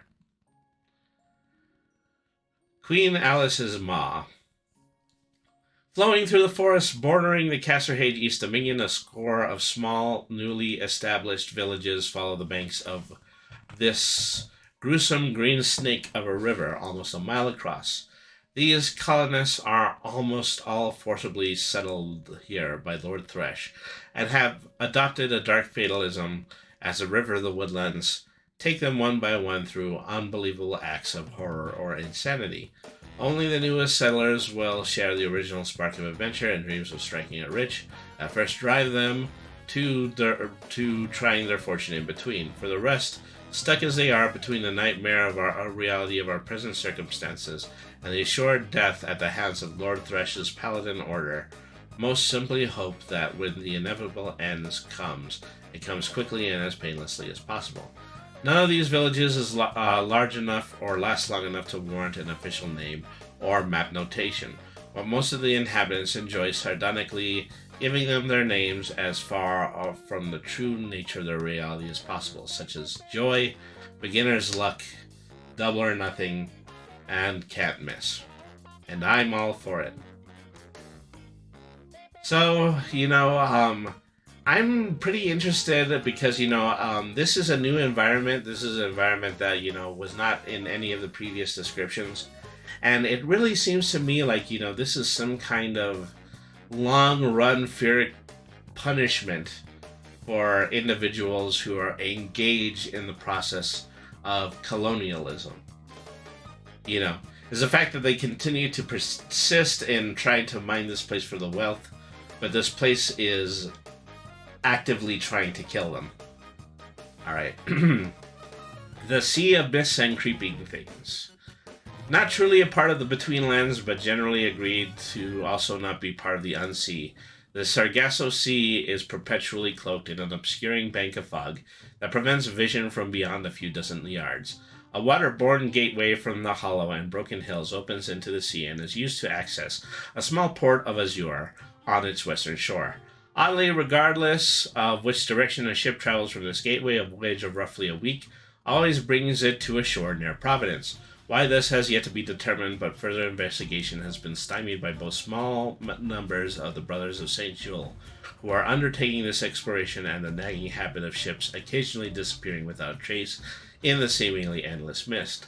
Sailors try to reach ashore as quickly as possible through a murky tangle of the sargassum and thank their lucky stars when they see the fog break ahead and land on the horizon. It's like, hey, maybe you shouldn't do stuff here. Maybe you shouldn't be exploring this. Maybe it's too dangerous. Spiral Fable. The Spiral Fable is a mystery site where reality seems fluid and can follow the imagination of the viewer, although usually in a way that distorts and endangers the viewer. It is known as the Artist's Quarter of Casterhage as a place where the storybooks come to life and allow their fanciful ideas to manifest in reality. There has to be a gateway connecting somehow to the city, but no one has found it for certain. All they know is that sometimes stories come to life and run rampant among the living. And the bloodier the story, the more likely it is to happen. On the between side, it is little more than a nondescript valley among rugged hills with nothing to mark itself as such a place of chaos made real. There have been reports of an unusual concentration of chaos beasts inhabiting the region, but so few folk have dared try to explore. Could easily be a chicken or egg tale. St. Anne's Field. Okay, yeah, we've heard a lot of St. Anne's Field so far.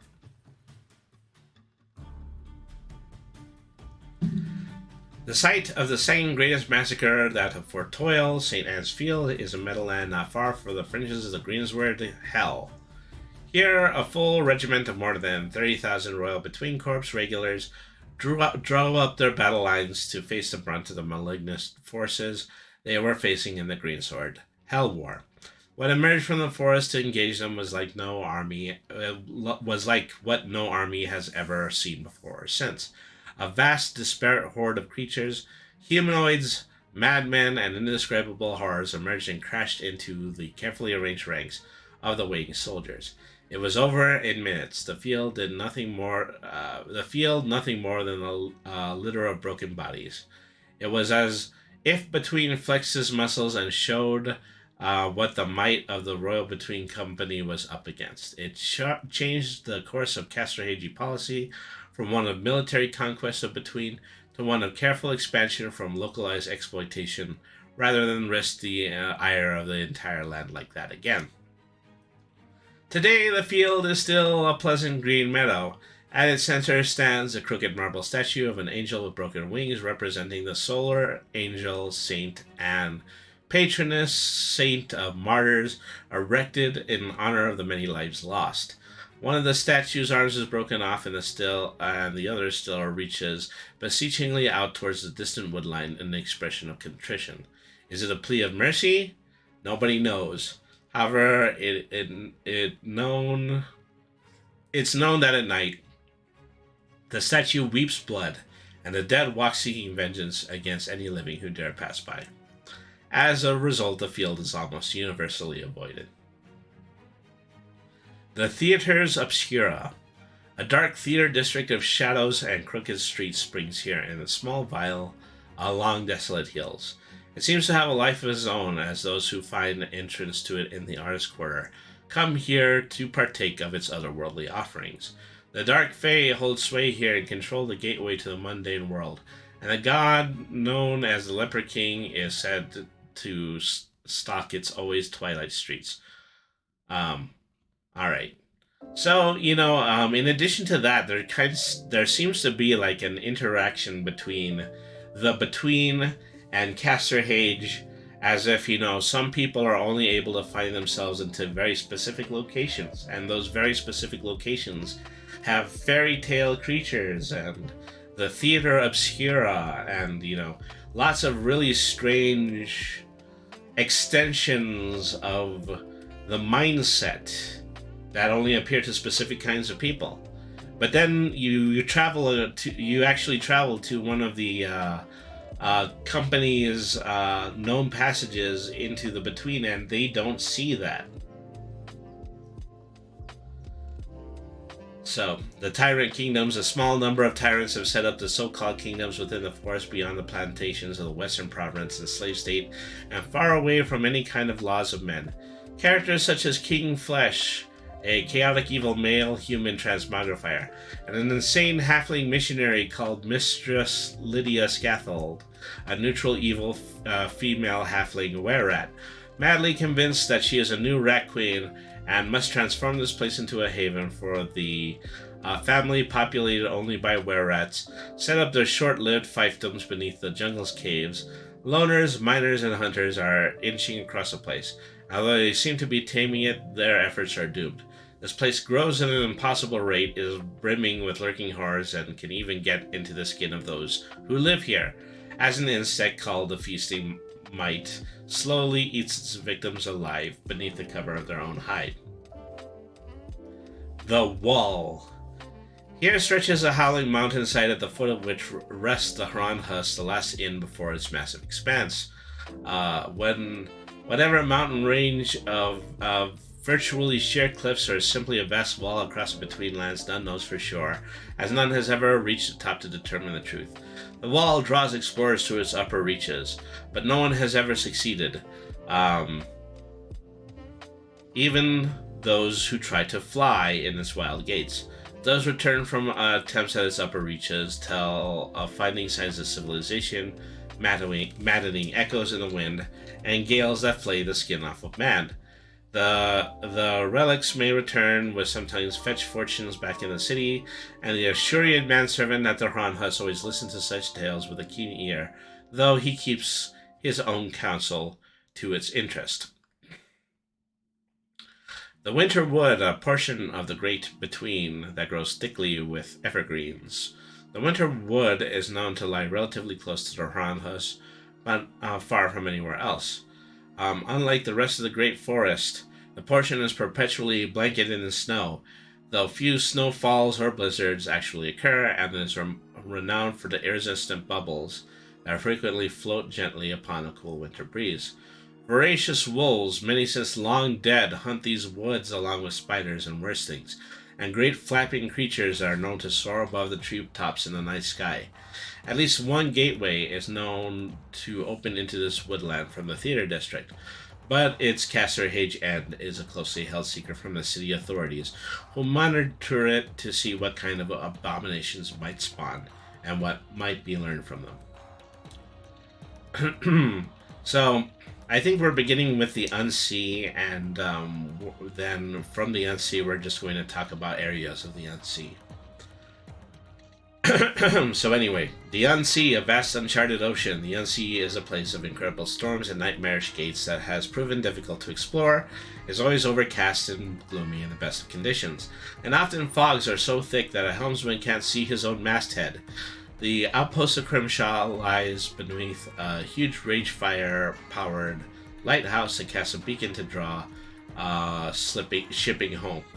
Whaling in the Unsea is the most plentiful, and is a draw to the fleet of fishermen and whalers who now operate its dark waters.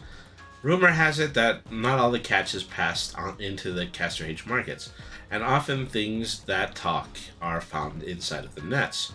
The sea has many unique and interesting features and locations of its own, a selection of which are detailed below. The brittle ice, an endless ice field, emerges here from the freezing waters of the Unsea. It seems to stretch into eternity, but offers tantalizing glimpses of fanciful spires and dreamlike palaces upon the distant horizon or reflected as mirages upon low-hanging clouds in certain weather. Rumors say that the legendary Tu Chai Palace stands somewhere in the vast expanse, but exploration is limited because the ice field is rotten and brittle and collapses into sinkholes and hidden crevices with alarming frequency. Only the enormous horned six-legged polar bears that haunt its landscape seem to be immune to the effects of these hazards, and they're known for being extremely aggressive and always hungry. The eastern flank of the ice shelf abuts the sweating expanse of the green-swelled hell, where a massive ice cliff looms, apparently untouched by the sweltering heat. Above, the jungle expanse seemingly untouched by the cold.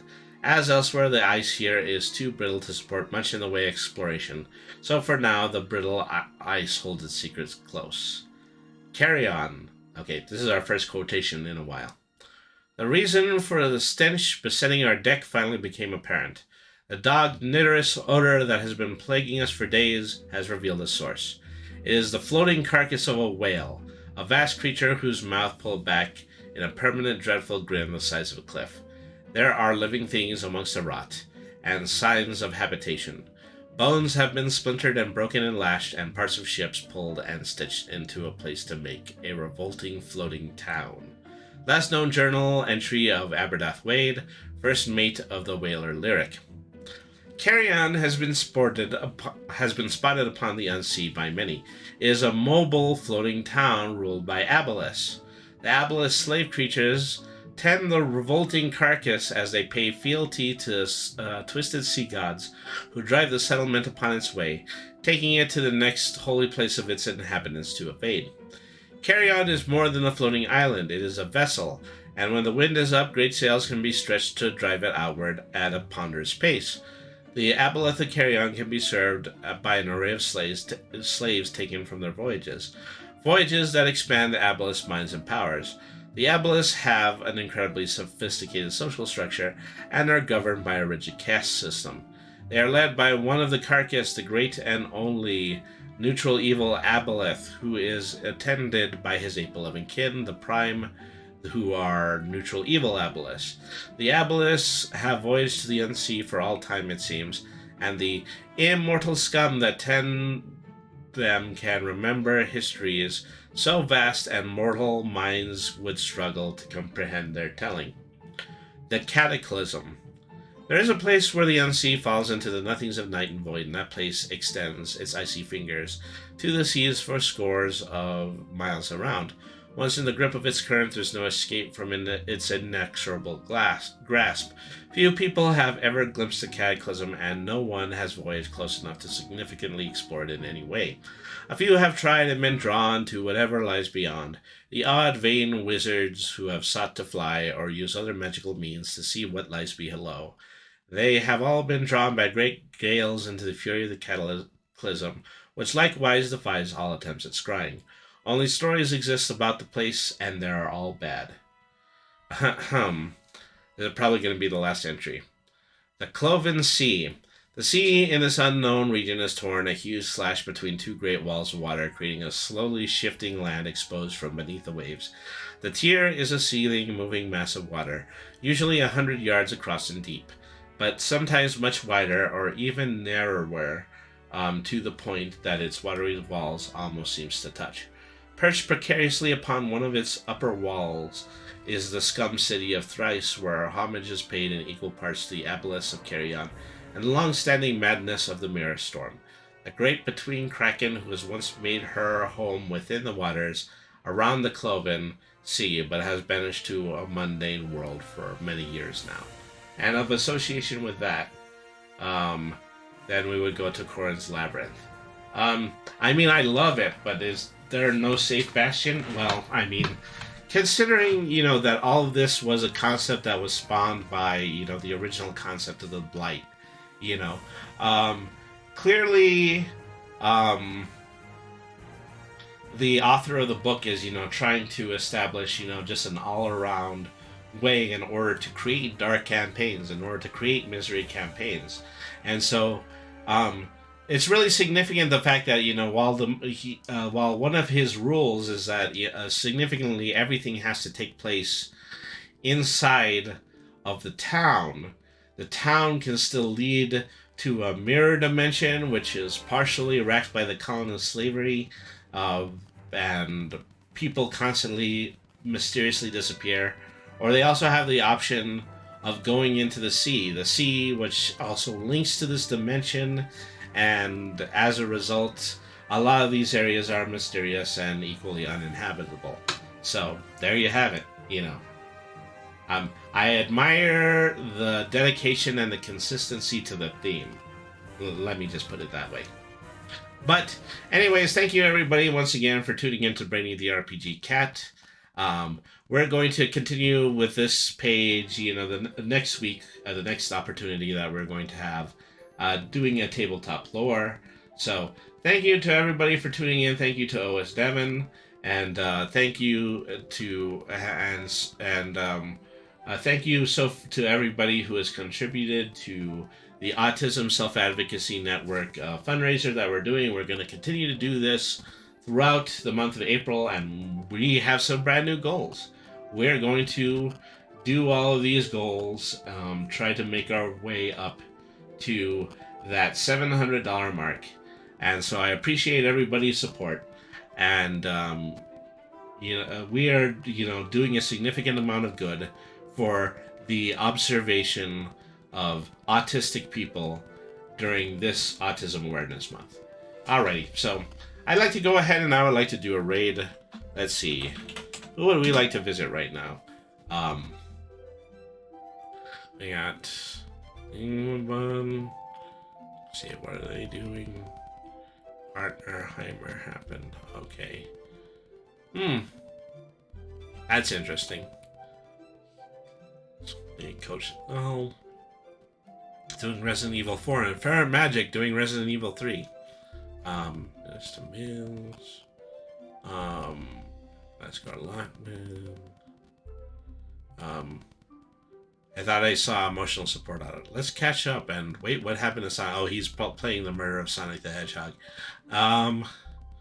Master of Ram. Tabletop RPG. The Well of the World Session 3. Well, I'd hate to, drop you into the third Well of the Worlds in the middle of it. But yeah, you can certainly go to that stream and, watch the VOD to begin with. So I think, someone I feel that might really need to have a raid right now is a recently returning VTuber, T. Rufel. Right now they're in the middle of playing Disney Dreamlight Valley. So let's go over there. Let's say hello to them. All right.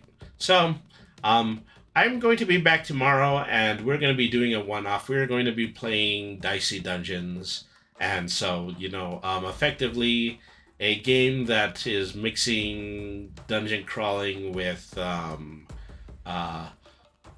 deck building style dice mechanics. So that should be interesting to play. All right, everybody. Thank you, everybody, for tuning in. We're going to continue throughout the month of April supporting Autistic Self-Advocacy Network. Thank you, everybody, for tuning in. You guys have been a wonderful audience. Good night, everybody, and thank you very much for watching.